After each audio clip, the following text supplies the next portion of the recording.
வணக்கம். ஐயாச்சாமி பேசுகிறேன். இப்போ இந்த மாதிரி வீடியோவில் ரொம்ப மாதங்கள் ஆகிவிட்டது. இது குரூப் 1 கால்ஃபர் வந்துருச்சு. நிறைய பேர் பொதுவான சந்தேகங்கள் எல்லாம் டெலகிராமில் இதிலெல்லாம் கேட்குறீங்க.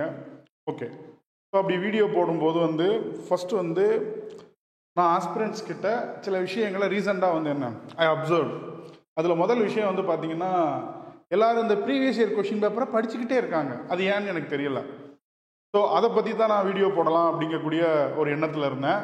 சரி, அதை போடும்போது எப்படி பாஸ் ஆகலாம் அப்படிங்கிறத விட எப்படியெல்லாம் ஃபெயில் ஆகக்கூடாது, என்ன தப்புலாம் பண்ணக்கூடாது அப்படிங்கிறத ஒரு வீடியோவாக போடலாம் அப்படின்னு நினச்சேன். ஸோ அந்த பெர்ஸ்பெக்டிவில் தான் என்னென்னா இந்த video I am providing right. So ஒவ்வொரு முறையும் நான் சொல்கிறது தான். நீங்கள் என்கிட்ட 2 வருஷம் கேட்டாலும் இதே தான் நான் சொல்ல போகிறேன். 3 வருஷத்துக்கு முன்னாடி கேட்டிருந்தாலும் நான் இதே தான் சொல்லியிருப்பேன். ஏன் அப்படின்னா, the mistakes are universal and these mistakes are very costly. இது ஏன் ரொம்ப ஒரு காஸ்ட்லியான மிஸ்டேக்ஸ் அப்படின்னா, யூ ஆர் ஸ்பெண்டிங் இயர் மணியை விட்டுருங்க. நீங்கள் இந்த தேர்வுக்காக பல ஆண்டுகளாக, பல மாதங்களாக, பல நாட்களாக நீங்கள் ப்ரிப்பேர் பண்ணிட்டு வர்றீங்க. அப்போ நீங்கள் இந்த தவறு பண்ணும்போது என்ன ஆயிடுது அப்படின்னா, it affect your entire career. சரியா, நான் கேரியர்னு மட்டும் தான் சொல்கிறேன். There is a difference between career and life. Okay, அப்போது இந்த வருஷம் நமக்கு ரொம்ப ஷார்ட் டைம் தான். எப்போதுமே நோட்டிஃபிகேஷன் வந்ததுக்கப்புறம் நமக்கு ஒரு 90 நாள் 85 நாள் இருக்கும். பட் இந்த முறை என்ன எக்ஸாம்ஸ் 75 days ஒன்லி. ஓகே, நீங்கள் புதுசாக ஒன்றும் ப்ரிப்பேர் பண்ண போகிறது கிடையாது, நானும் புதுசாக ஒன்றும் சொல்ல போகிறது கிடையாது. ஆனால் we have to change certain things. நம்ம சில விஷயங்களை, நம்ம நடவடிக்கைகளை நம்ம மாற்றணும். குறிப்பாக நான் ஒரு 3 தவறுகள் அப்படிங்கிறத தான் சொல்ல போகிறேன். சுதாகர் படம் போட்டதுக்கான காரணம் பார்த்தீங்க அப்படின்னா, இந்த மாதிரி சொல்லுங்கடா கேளுங்கடா அப்படிங்கிறது மாதிரி தான் இந்த வீடியோவுடைய நோக்கம். கேட்குறதும் கேட்காம இருக்கிறதும் உங்களுக்கு பிடிச்சதுன்னா ஓகே, சரியா. இப்போ நான் 3 விஷயம் அப்படின்னு சொல்கிறது என்ன அப்படின்னு சொல்லி பார்த்தீங்கன்னா, ஃபஸ்ட்டு நான் எதை பற்றி பேச போகிறேன் அப்படின்னா, நீங்கள் ப்ரீவியஸ் இயர் கொஷின் பேப்பரை படிச்சுக்கிட்டே இருக்கிறத பற்றி தான் என்ன நான் பேச போகிறேன். அதுக்கு முன்னாடி பார்த்தீங்கன்னா ஜஸ்ட்டு என்ன இந்த கொஸ்டின் டிஸ்ட்ரிபியூஷனை ஒரு கிளான்ஸ் அப்படிங்கிறத பார்த்துடலாம். சரியா, போன முறைக்கும் இந்த முறைக்கும் என்ன வித்தியாசம் அப்படின்னு சொல்லி பார்த்தீங்கன்னா, போன முறை 10 யூனிட் இருந்துச்சு. 10 யூனிட்டை 6-7 யூனிட்டாக மாற்றிட்டாங்களே தவிர்த்து வேறு எந்த மாற்றமும் கிடையாது. கரண்ட் அஃபேர்ஸ்னு ஒரு யூனிட் தனியாக இருந்துச்சு. அது என்ன பண்ணிட்டான், ஒவ்வொரு சப்ஜெக்ட்டுக்கு கீழே கொண்டு கொடுத்துட்டான். வேறு பாடத்திட்டத்தில் எந்த விதமான மாற்றமும் இல்லை. ஆனால் the distribution of subject question இருக்கு இல்லையா, அதில் மாற்றம். ஸோ அதனால் என்ன சொல்கிறேன்னா, give important to subject, all subjects equally அப்படிங்கிறத தான் சொல்கிறேன். உதாரணத்துக்கு எடுத்துக்கிட்டிங்கன்னா, Indian economic and Tamil Nadu development, Indian polity, Indian history and culture, Indian history, இந்த 5 பாடப்பகுதியாக நீங்கள் எடுத்துக்கிட்டீங்க அப்படின்னா உங்களுக்கு ஒரு 155 கேள்விகள் இந்த 5 பகுதியிலிருந்து மட்டும் வருது. சரியா, இதில் நமக்கு என்ன ஒரு அட்வான்டேஜ்னா, இதுக்கு முன்னாடி சயின்ஸுக்கு நமக்கு எத்தனை கேள்வி வரும் அப்படிங்கிறது நமக்கு தெரியாது. ஆனால் இந்த முறை என்ன, சயின்ஸுக்கு நமக்கு எத்தனை கேள்வி வரும் அப்படிங்கிறது தெளிவாக தெரிஞ்சது. 10 கேள்வி, ஜியாகிரபிக்கு 10 கேள்வி, அப்புறம் ரிமைனிங் மேத்ஸ், அதை நம்ம தவிர்க்கவே முடியாது. அப்போ ஆல்மோஸ்ட் பார்த்தீங்கன்னா ஒரு 180 கொஷின்ஸ்க்கு என்ன வி நோ. இப்போ ஒரு சின்ன விஷயம் சொல்கிறேன்னே, நீங்கள் சயின்ஸை இக்னோர் பண்ணலாமான்னா தாராளமாக யூ கேன் இக்னோர். சரியா, சயின்ஸுடைய அந்த மார்ஜினல் ப்ரொடக்டிவிட்டின்னு சொல்கிறேன் இல்லையா, அது நீங்கள் ப்ரிப்பேர் பண்ணாலும் 5 கேள்வி சரியாக வரும், ப்ரிப்பேர் பண்ணாமல் போய் எழுதினாலும் என்ன 5 கேள்வி சரியாக வரும். அதனால் அது பிரச்சனை கிடையாது. அதே மாதிரி ஜியாகிரபி நீங்கள் எல்லாருமே என்ன you have completed the basics. 10 கேள்வியில் 5 கேள்வி என்ன தாராளமாக வந்துடும். இப்போ ஏன் இந்த விஷயத்தை நான் சொல்கிறேன் அப்படின்னா, இந்த முறை நீங்கள் எல்லாத்தையுமே பழைய மாதிரி ஹிஸ்ட்ரி கல்ச்சருக்கு 40 கேள்வி அதே இம்பார்ட்டன்ஸ் தான் கொடுப்பீங்க, பொலிட்டிக்கு 40 கேள்வி, தட் இஸ் குட். ஆனால் இந்த பொலிட்டியில் 40 கேள்விக்கு பதிலாக 80 கேள்வி கொடுத்துருந்தாலும் என்ன that is no big deal. ஏன் அப்படின்னா எல்லா ஆஸ்பிரண்ட் என்ன பண்ணியிருக்காங்கன்னா, they are well versed with polity. சரியா, அப்போ த ரியல் விஷயம் என்ன அப்படின்னு பார்த்தீங்கன்னா, இந்த எக்கனாமி அப்படிங்கிறது ஒன்று. ஏன் எக்கனாமியை இந்த இடத்துல நான் முதல்ல கொண்டு வர்றேன் அப்படின்னு பார்த்தீங்கன்னா, நார்மலாக நம்ம இதுக்கு முன்னாடி ப்ரிலிம்ஸ் படிக்கும்போது எக்கனாமியை பொறுத்த வரைக்கும் ரொம்ப இம்பார்ட்டன்ஸ் கொடுக்க மாட்டோம். ஜஸ்ட் என்ன ஸ்கீம்ஸு, பவர்ட்டி, அவ்வளோதான். மிஞ்சி போனால் இந்த 5 year பிளான்ஸ், இதை தவிர்த்து கூடுதலான எந்த விஷயத்தை நம்ம ப்ரிப்பேர் பண்ணதே கிடையாது. பட் இந்த முறை என்னென்னா, எக்கனாமியும் டெவலப்மெண்டல் அட்மினிஸ்ட்ரேஷனையும் சேர்த்து 50 கேள்வி கொடுத்ததுனால வாட் ஐ ஃபீல் அப்படின்னா, டெவலப்மெண்டல் அட்மினிஸ்ட்ரேஷனில் பார்த்தீங்கன்னா த சோர்சஸ் ஆர் வெரி லிமிட்டட். இதற்கான பாடக்குறிப்புகள் அப்படிங்கிறது ரொம்ப ரொம்ப ரொம்ப ரொம்ப கம்மி. அதிகமான பாடக்குறிப்புகள் கிடையாது. இன்னும் சொல்ல போனால் நான் கொஷின் எல்லாம் கம்பைல் பண்ணேன். நீங்கள் யூனிட் 8க்கு எடுத்துக்கிட்டீங்க அப்படின்னா கிட்டத்தட்ட வந்து என்ன ஒரு 500 கேள்விகளுக்கு நிறைய கேள்விகள் வந்து என்ன வருது. ஆனால் யூனிட் 9 அப்படின்னு சொல்லக்கூடியதில் வெறும் 250 60 அவ்வளோ கேள்வி தான் நமக்கு கிடச்சிருக்கு. இதுவரைக்கும் நடந்த எல்லா எக்ஸாமினேஷனும் குரூப் 1 குரூப் 2 டெக்னிக்கல் எக்ஸாமினேஷன் நான் டெக்னிக்கல் எக்ஸாமினேஷன் அப்படிங்கிறத வச்சு என்ன நான் ஃபைண்ட் அவுட் பண்ணுறேன் அப்படின்னு பார்த்தீங்கன்னா டெவலப்மெண்டல் அட்மினிஸ்ட்ரேஷனுக்கான சோர்ஸ் அப்படிங்கிறது கம்மி, அதுலேருந்து கேள்விகள் கேட்கக்கூடியதும் கம்மியாக தான் இருக்கும். இந்த இடத்துல எக்கனாமிக் வந்து என்ன கண்டிப்பாக 25 to 30 கேள்வி வரும் அப்படிங்கிறத ஐ எம் எக்ஸ்பெக்டிங். இந்த 20 to 30 கொஷின்ஸ் அப்படிங்கிறது it play a crucial role. இப்போ ஓகே 180 கொஷின் நம்ம என்னென்னு தெரியும், எவ்வளோ மார்க் எடுத்தால் பாஸ் பண்ணணும்னு தெரியும். எத்தனை ஆவரேஜாக எப்போதுமே கட் ஆஃப் அப்படிங்கிறது என்ன ஒரு 140, அது 1:20 ரேஷியோவாக இருக்குது, இல்லை 1:50 ரேஷியோவாக இருக்குது, எதுவாக வேணாலும் இருக்கட்டும். இந்த கட் ஆஃப் அப்படிங்கிறது வந்து என்ன இந்த அடிப்படையில் தான் இருக்குது. ஸோ அதனால் இதுக்கு ஏற்ற மாதிரி you have to make your plan. அப்புறம் உங்கள் எல்லாருக்கும் தெரியும் என்ன படிக்கணும்னு தெரியும், எப்படி படிக்கணும்னு தெரியும், எதை படிக்கணும்னு தெரியும், படிச்சுக்கிட்டும் இருக்கீங்க. பட் இந்த வீடியோ வந்து யாருக்கு ஸ்பெசிஃபிக்கலி அப்படின்னு பார்த்தீங்கன்னா, சார் எனக்கு இந்த 2 மார்க்கில் போயிடுது, 1 மார்க்கில் போயிடுது, 10 மார்க்கில் போயிடுது, 5 மார்க்கில் போயிடுதுன்னு சொல்கிறீங்க இல்லையா, அவங்களுக்காகத்தான். ஸோ அதனால தான் என்ன இதை காஸ்ட்லி மிஸ்டேக்ஸ் சொல்கிறேன். சரியா? முதல் மிஸ்டேக் அப்படின்னு பார்த்தீங்கன்னா நான் ஸ்ட்ரெண்ட் அப்சர்வ் பண்ணதில் நீங்கள் எல்லாம் என்ன பண்ணுறீங்க அப்படின்னா ப்ரீவியஸ் இயர் கொஷின் பேப்பரை படிக்கிறீங்க. ப்ரீவியஸ் இயர் கொஷின் பேப்பரை படிச்சுட்டா இந்த ப்ரீவியஸ் இயர் கொஷின் பேப்பரை அப்படியே வந்து என்ன இன்னொரு எக்ஸாமினேஷனில் கேள்வி கேட்பான் அப்படிங்கக்கூடிய ஒரு மனநிலையில் நீங்கள் என்ன பண்ணுறீங்கன்னா ப்ரீவியஸ் இயர் கொஷின் பேப்பரை you are memorising without processing. சரியா? அது என்ன பண்ணுறீங்கன்னா அதை வந்து நீங்கள் வந்து இதெல்லாம் பண்ணுறதில்ல, இது அப்படியே ரிப்பீட்டாக வந்துடும் அப்படிங்கக்கூடிய ஒரு எண்ணம் இருக்குது. நான் எதில் வரும்னு சொல்லட்டுமா, இந்த 5 இயர் பிளான் ஒரு கேள்வி இருக்கு இல்லையா அதில் வரும். அப்புறம் ஜிஎஸ்டி எப்போ நடைமுறைக்கு வந்ததுன்னு இருக்கு இல்லையா அந்த ஒரு கேள்வி வரும்.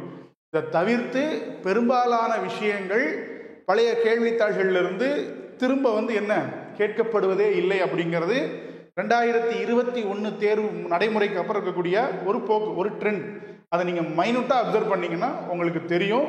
நான் ஏன் எம்ஃபசிஸ் பண்ணுறேன் அப்படின்னா I am seeing large amount of people studying only PYQ. இது அப்படிங்கிறது கிடையாது. இப்போ இந்த பிஒய்க்யூ படிக்கும்போது you have to be clear in 2 things. ஏன் ப்ரீவியஸ் இயர் கொஷின் பேப்பரை படிக்கணும் அப்படிங்கிறத சொல்கிறேன். ஸோ ஒன்று வந்து பார்த்தீங்க அப்படின்னா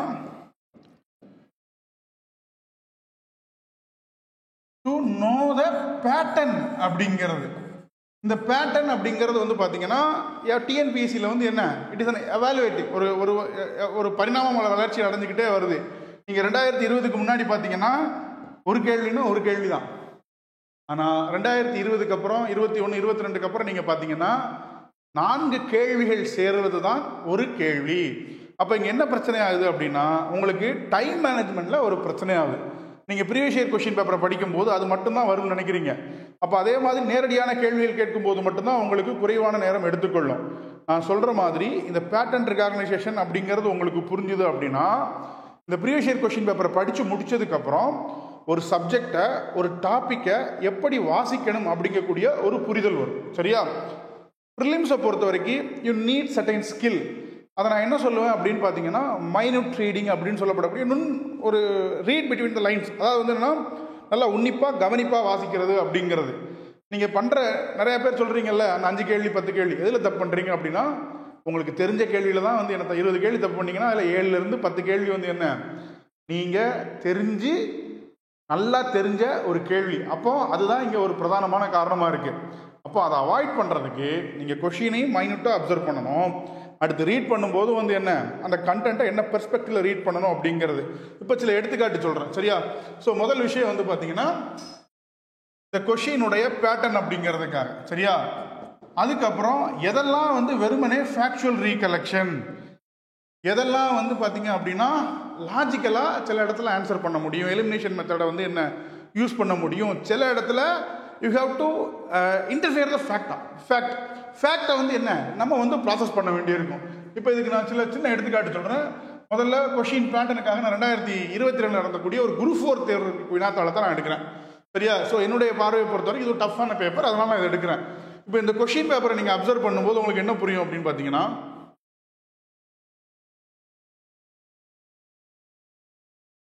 ஒரு நிமிஷம்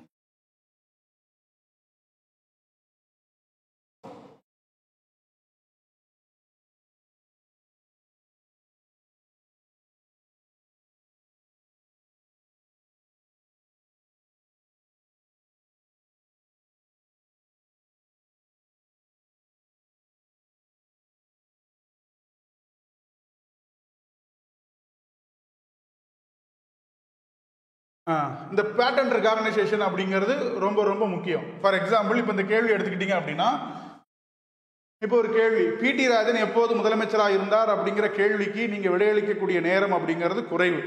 சரியா? சுப்பராயலு ரெட்டியார் எப்போ முதலமைச்சராக இருந்தார், ராஜாஜி எப்போ முதலமைச்சராக இருந்தார், ஒரு நேரடியான கேள்வியை கேட்கும்போது நீங்க அந்த கேள்விக்கு எடுக்கக்கூடிய அந்த ரெஸ்பான்ஸ் டைம் அப்படிங்கிறது கம்மி. இப்போ இந்த கேள்வி எடுத்துக்கிட்டீங்கன்னா உங்களுக்கு ஃபேக்டும் தெரியும், இந்த கேள்வியும் தெரியும். இதுக்கப்புறம் அடிஷ்னல் நீங்க ப்ராசஸ் பண்றீங்கல்ல, அதுக்கு ஒரு டைம் எடுக்கும். ராஜன் இந்த வருஷத்துல இருந்தாரு, சுப்பராயலு ரெட்டியார் ஒரு வருஷத்துல இருந்தாரு, முனுசாமி நாயுடு ஒரு வருஷத்துல இருந்தார், ராஜாஜி. இதுல நீங்க லாஜிக்கா பார்க்கும்போது ராஜாஜி என்ன கடைசியா இருந்திருப்பாருங்கிற ஒரு விடயத்தை எழுது பண்ணலாம். ஆனா இந்த இடத்துல என்ன நாலுமே என்னவா இருக்கு, ராஜாஜியா இருக்கு. இன்பிட்வீன்ல உங்களுக்கு எங்க ரொம்ப பிரச்சனை வரும்னு பாத்தீங்கன்னா, இந்த சுப்பராயலு ரெட்டி, முனுசாமி நாயுடு, சுப்பராயன், இவங்களுக்குள்ள 3 பேருக்குள்ளே பிரச்சனை வரும். அப்போ இந்த response time of the questions அப்படிங்கிறது இந்த மாதிரியான இதில் அதிகம். அப்போ இந்த கொஷினை நீங்க வெறுமனே மனப்பாடம் பண்றதுக்கு பதிலா இப்போ அடுத்த முறை படிக்கும்போது நீங்க இதை எப்படி ரீட் பண்ணணும் அப்படின்னு சொல்லி பார்த்தீங்கன்னா, ஸோ 1921 இருந்து 1950 வரைக்கும் யாரெல்லாம் இருந்தாங்களோ அவங்களுடைய ஃபர்ஸ்ட் நேமை வச்சு ஒரு மினாமிக்ஸ் லைக் நமக்கு ஷார்ட்கட் ஏற்ற மாதிரி ப்ரிப்பேர் பண்றது. அதுதான் அடுத்த கட்டத்துக்கு இந்த ப்ரீவியஸ் இயர் கொஸ்டின் பேப்பரை வச்சு உங்களுடைய ப்ரிப்பரேஷனை அப்கிரேட் பண்றதுக்கான ஒரு method. But you are simply memorising the PYQ would not help. Right? இப்போ அடுத்து இந்த பேட்டர்னை பாருங்க. அப்போ நீங்க ஒரு கேள்வி எடுக்கக்கூடிய நேரம் ஃபைண்ட் அவுட் த இன்கரெக்ட் பேர். அப்போ அடுத்த முறை பார்க்கும்போது நீங்க வெறும் பைகாமரல் லெஜிஸ்லேச்சர்னு படிக்கும்போது இதெல்லாம் நீங்க என்ன ப்ராசஸ் பண்றீங்க, இந்த ஒவ்வொரு கேள்வியும் பாருங்க. இந்த டைப் தான் இருக்க போகுது, இருக்கலாம் இல்லாமலும் போகலாம். அப்போ நமக்கு என்ன தெரியுது அப்படின்னா, அப்போ இந்த மாதிரியான கேள்விகளை நம்ம இது பண்றதுக்கு நம்ம நேரம் பத்தலன்னு சொல்லக்கூடாது. அப்போ இந்த பேட்டர்னுக்கு ஏற்ற மாதிரி நம்ம ரீடிங் ஃபெமிலரைசேஷன் ஆயிருச்சு அப்படின்னு பார்த்தீங்கன்னா, you can process the information very fast. நீங்கள் வெறுமனே மனப்பாடம் மட்டும் பண்ணிட்டு போனீங்கன்னா ப்ரீவியஸ் கொஸ்டின் பேப்பர் இது பண்ணாது. அந்த கொஷினுக்கு ஏற்ற மாதிரி இது பண்ணணும். அடுத்து இது என்ன டைப்பில், எது ஃபேக்சுவல் எது கான்செப்டுவல்னு சொல்கிறேன். அப்புறம் அதில் எங்கே பிரச்சனை வருது அப்படிங்கிறத சொல்கிறேன். இது நான் பார்த்தீங்கன்னா ப்ரீவியஸ் இயர் கொஸ்டின் பேப்பர்லேருந்து எடுத்துருக்கேன். சரியா? ஸோ ஃபர்ஸ்ட் இதெல்லாம் factual recollection. The concept of the constitution first originated in which country. இப்போ எனக்கு இதுக்கு ஆன்சர் தெரியாது, நான் விட்டுறேன். சரியா? பட் நீங்கள் இதில் என்ன பண்ணிடுறீங்க அப்படின்னா, இந்த இடத்துல 3வது பாயிண்ட் ஒன்று சொல்லுவேன். சரியா? இப்போ இந்த ஒரு கேள்வி கேட்டான்ல, இப்போ இதே மாதிரி ஏதாவது ஒரு ஃபேக்சுவல் கேள்வி கேட்டான் அப்படின்னா, இந்த ஒரு கேள்வி எந்த மெட்டீரியல் இருக்கோ தட் மெட்டீரியல் இஸ் பெஸ்ட் அப்படின்னு என்ன நீங்க டிசைட் பண்றீங்க. ஆனா மீதம் இருக்கக்கூடிய எல்லா கேள்வியும் நீங்க ரெகுலரா படிக்கிறதுல இருக்கும். பட் யூ ஆர் ஃபோக்கஸிங் இந்த மாதிரி அவுட் ஆஃப் பாக்ஸ் ஒன்று வர்றதா இதை தேடி நீங்க அலைஞ்சு உங்க நேரத்தை என்ன வீணாக்குவீங்க. ஸோ இது ஒரு ஃபேக்சுவல் ரீகலெக்ஷன். ஸோ இதுவும் ஃபேக்சுவல் ரீகலெக்ஷன் தான். பாருங்க, நான் சொல்றேன். இப்போ இந்த கேள்வியை பாருங்க. The August offer was rejected both by the Indian National Congress as well as the Muslim League. Even without consulting my colleagues, I declined the offer. Who said the above statement? சரியா? இந்த கூற்றை சொன்னது யார் அப்படின்னு. அப்போ நீங்கள் என்ன பண்ணுறீங்கன்னா, இந்த கொஷினை மனப்பாடம் பண்ணிட்டு போயிடுறீங்க. இதுக்கு அடுத்து இதில் 3வது பாயிண்ட் என்னன்னா, நான் அந்த இதில் தவறில்ல, சர்ச்சிங் ஃபார் த பெஸ்ட் வந்துச்சுன்னா முடிஞ்சு, அவ்வளோதான். இதில் என்ன நீங்கள் ஆராய்ச்சி பண்ணக்கூடாது. நீங்கள் பண்ணுற ஆராய்ச்சி எல்லாம் எதெல்லாம் புதுசாக இருக்கோ அதுக்கான மெட்டீரியலை மட்டும்தான் நீங்கள் தேடுறீங்களே தவிர்த்து உங்ககிட்ட என்ன சோர்ஸ் இருக்கோ அதை கிளாரிட்டியோட கான்ஃபிடென்ட்டோட கேர்ஃபுல்லாக ரீட் பண்ணுறீங்களான்னா கிடையாது. ஸோ இது எல்லாமே என்ன, இட்ஸ் அ ஃபேக்சுவல் கொஷின். இப்போ இந்த கான்செப்சுவல்னு எடுத்துக்கிட்டிங்கன்னா இதில் கான்செப்சுவல் லாஜிக்கல் அப்படின்னு தனியாக இருக்கும். Concept and understanding and logical approach. இப்போ ஃபேக்ட்டுக்கும் இந்த கான்செப்ட் அண்டர்ஸ்டாண்டிங் அண்ட் லாஜிக்கல் அப்ரோச்சுக்கும் என்ன ஒரு வித்தியாசம் அப்படின்னு பார்த்தீங்கன்னா, ஃபேக்ட் அப்படின்னா இமிடியேட்லி யூ கேன் ரீப்ரொடியூஸ். இந்த லாஜிக் இதில் you have to inter connect multiple things. பல விஷயங்களை என்ன நீங்கள் இது பண்ணணும். The chairman of the drafting committee of the Constitution of Indian Assembly, right? Nehru and Ambedkar ultimately had their way. A constitution of the British American Swiss model had been adopted to mark the launching of India as a republic. சரியா? இப்போ முதல் point நமக்கு ரொம்ப தெளிவாக தெரியும். 2வது பாயிண்டை பொறுத்த வரைக்கும் இந்தியா ஒரு குடியரசு நாடு என்று தொடங்குவதற்கான ஒரு புள்ளியாக பிரிட்டிஷ் அமெரிக்கன் சுவிஸ் அரசியலமைப்பு மாதிரியை கையாளுவதில் நேருவும் அம்பேத்கரும் ஒரு சிறந்த வழியாக கொண்டிருந்தார்கள் அப்படிங்கிறது நம்ம எங்கேயும் படிச்சிருக்க மாட்டோம். சரியா? ஆனால் முதல் பாயிண்ட் என்ன, வி ஆர் கிளியர். அப்போ இந்த இடத்துல தான் என்னன்னா நமக்கு கான்செப்ட் அண்டர்ஸ்டாண்டிங் அப்படிங்கிறது தேவை இருக்கு. ஃபார் எக்ஸாம்பிள், நேரு என்ன, நேரு முதல்ல நேரு ரிப்போர்ட் அப்படிங்கிறது வரும். அதை தாண்டி சின்ன விஷயங்கள் எல்லாம் என்ன இது பண்ணுவாங்க. அந்த அப்ஜெக்டிவ் ரெசல்யூஷன்ல என்ன அவர் தெளிவாக சொல்லுவார். அப்போ அப்ஜெக்டிவ் ரெசல்யூஷனும் ஃபைனல் கான்ஸ்டியூஷன் என்ன மேட்ச் ஆயிருச்சு. அப்படிங்கிறதுல இந்த இடத்துல உங்களால் லாஜிக் கனெக்ட் பண்ண முடியுதா? அப்போ இதுதான் வந்து என்னன்னா அந்த லாஜிக்கலாக கனெக்ட் பண்ணுறது, இல்லை அந்த கான்செப்ட் அண்டர்ஸ்டாண்ட் பண்ணி வந்து என்ன நீங்கள் ப்ரிப்பேர் பண்ணுறது. அடுத்த கேள்வி எடுத்துக்கலாம்.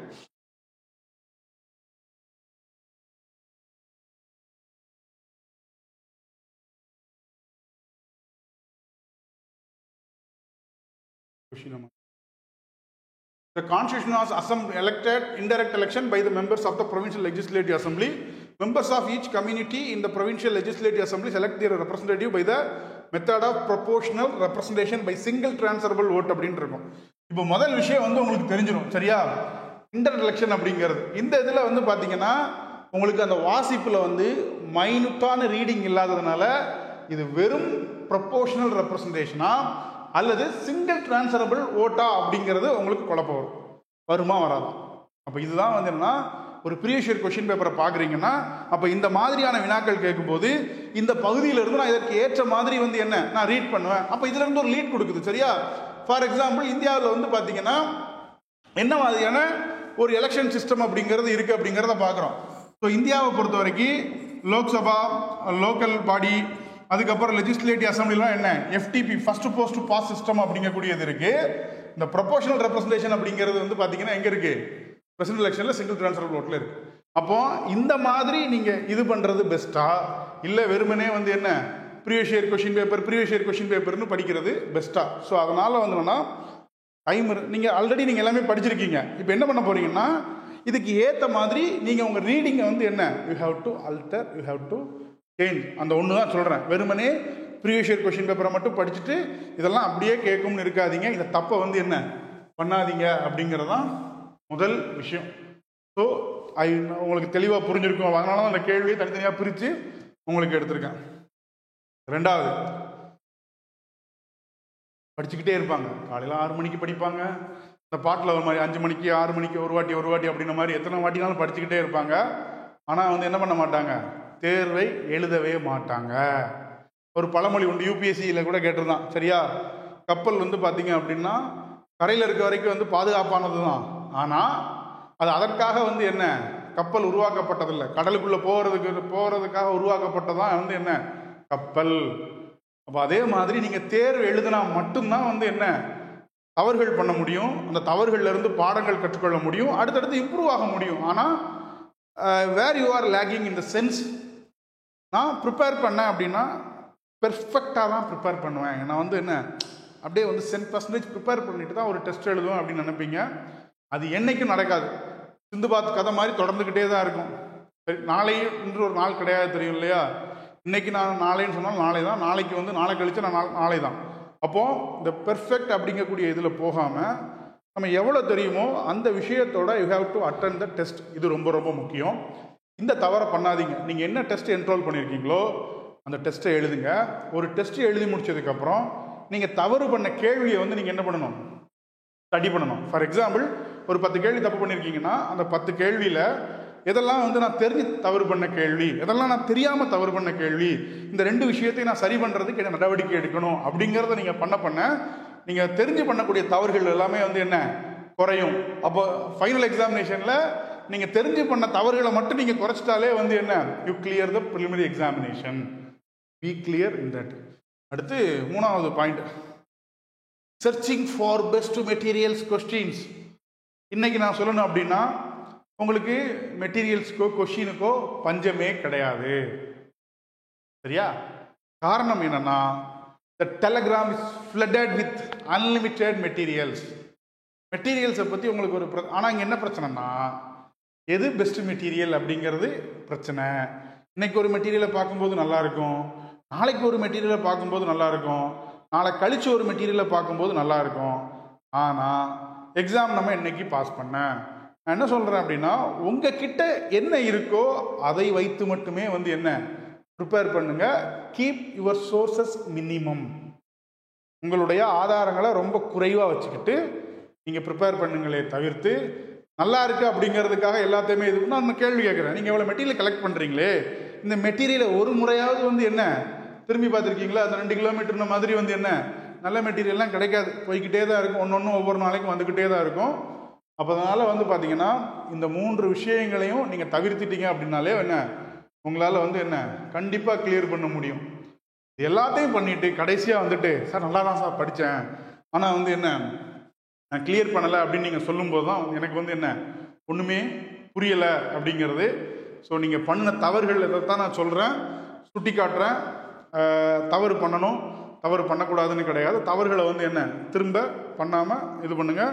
தென் நம்ம வந்து பார்த்திங்க அப்படின்னா குரூப் 1 ப்ரிலிம்ஸ்க்கு வந்து ஒரு பவர் பேக்குன்னு ஒரு பேட்ச் போடுறோம், ரிவிஷன் கிளாஸ். அதை பற்றி டீட்டெயில்ஸ் வந்து அடுத்தடுத்ததில் வந்து என்ன கொடுக்குறேன். அதில் என்ரோல் பண்ண நினச்சிங்கன்னா எனக்கு வாட்ஸ்அப்போ டெலகிராமோ பண்ணுங்கள், நான் அப்டேட் பண்ணுறேன். சரியா? தேங்க்யூ.